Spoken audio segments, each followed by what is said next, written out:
Būtų išvedžiotos komunikacinės trasos 3 įrenginiam, tai bus vienas čia, pravedėm štai taip, šitos skylutės susidarys ir dar leisis lubos. Standartiškai darom 2 skylės, bet čia darytos daugiau, nes yra sudėta pertvarose kieta vata. Štai čia bus miegamajame, čia svetainėje šį plotą atšaldys ir tepu,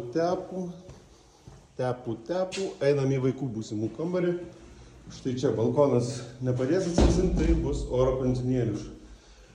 Ir visos trasos eina va taip va.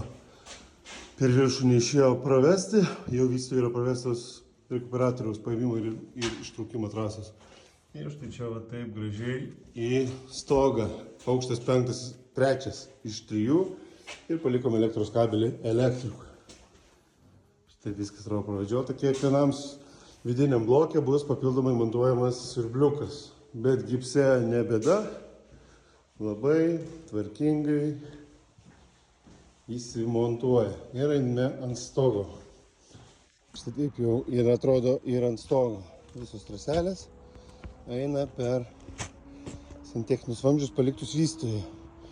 Sveikintina yra vystytojo, kad sugalvota yra palikti kaminėlius, kad žmonės galėtų gražiai ant stogo susidėti oro kondicionierius. Štai mūsų pravesta trasa. Ir kituose būtuose taip pat ne mūsų vesta, bet jau yra pravestos komunikacinės trasos.